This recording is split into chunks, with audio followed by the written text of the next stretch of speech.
그거에 대해서 한번 얘기 나눠보려고 합니다. 오, 재밌겠는데요? 거짓말을. 아니, 재밌겠다고요. 뭘 재밌네. 진짜 재밌겠다고 생각했다고요.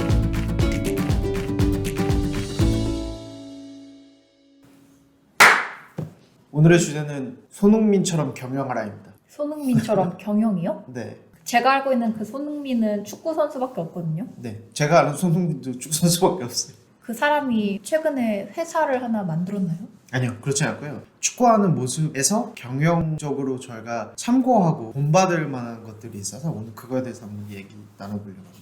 손흥민은 얼마나 잘하는 선수인지에 대한 감이 좀 있으세요? 축구를 잘하는 건 알고 있는데 얼마나 잘하는지는 잘 모르겠어요. 저희 나라가 세계 피파 랭킹에 보면 그렇게 높진 않아요.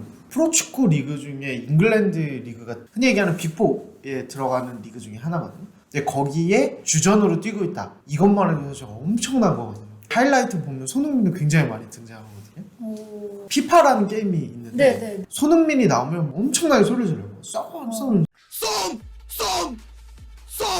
We find the best player, right? 썸! 그 카드가 귀하고 그 선수가 잘하니까 그런 거거든요. 그리고 손흥민은 피파에서 상도 받았어요. 푸스카상이라고.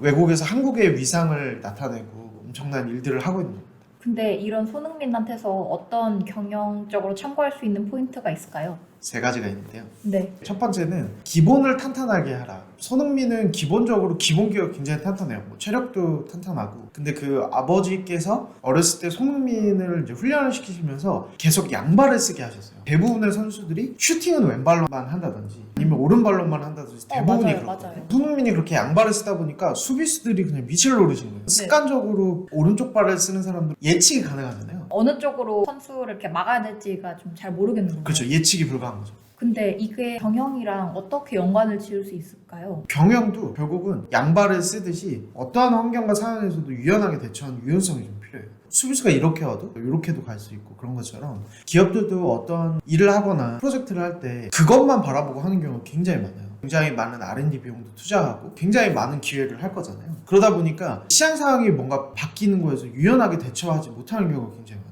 특히 코로나가 지금 거의 3년째 오고 있잖아요. 대부분의 기업들이 이런 코로나 상황이 길어질 거라고 예상을 못했을 거거든요. 금방 끝나겠지. 우린 그냥 우리 거 하면 돼. 유연성 있게 대처하지 못한 기업들은 사실은 코로나를 버티지 못하고 다 무너졌죠. 제가 알고 있는 사례 중에 지금 코로나19 때문에 여행을 못 가게 되면서 항공업계들이 다 조금 어려운 상황이잖아요. 그 중에서 대한항공만 유독 실적이 높았었던 해가 있어요. 지금 코로나19 이후에 택배 수요 같은 것들이 되게 많아졌잖아요. 여객기에서 좌석을 다 빼고 화물기로 개조해서 대한항공의 실적이 되게 높았거든요. 이것처럼 기업이 한 방향만 바라보는 것보다 손흥민처럼 좀 유연성 있게 대처를 하는 게 중요한 것 같아요. 맞아요.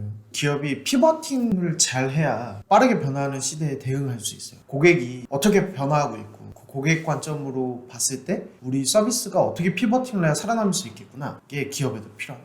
두 번째 포인트는 컨택 포인트. 손흥민은 퍼스트 터치가 굉장히 좋은 선수로 유명하거든요. 여기서 말하는 퍼스트 터치는 공이 이렇게 날아오잖아요. 손흥민은 공이 딱 오면 그걸 받았을 때 자기 발 앞에 딱 떨어뜨려요. 받는 순간 자기 공이 되는 거예요. 이제 드리블을 하든 슛을 할 수 있는 거죠. 기업에 접목하면 네. 기업도 고객과의 첫 순간이 있거든요. 고객과 기업이 첫 대면에서 만나는 그 지점들이 굉장히 중요한데 기업들이 그거를 되게 쉽게 생각하는 경우가 많아요. 기업이랑 고객이 처음으로 만나는 그 포인트가 어떤 게 있을까요? 그러니까 그게 이제 첫인상이 되는 거잖아요. 네. 그러니까 제가 일례로 한번 질문을 드려볼게요.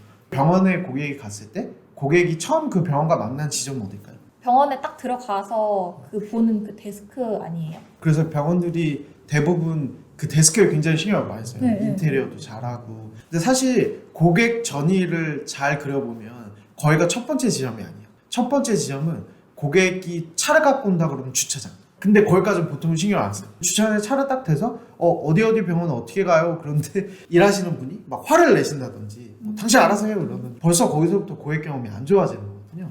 고객 경험을 결국 관리하는 일인 거잖아요. 고객이 그 서비스나 제품을 통해서 어떠한 경험을 갖고 어떤 순간의 경험을 하느냐가 사실은 굉장히 중요한 포인트인데 손흥민이 퍼스트 터치를 잘 하듯이 기업들도 어떤 서비스나 제품을 개발할 때 그 첫 모먼트, 첫 순간을 우리가 어떻게 고객에게 인상을 줄 것이냐 그것이 굉장히 중요해요.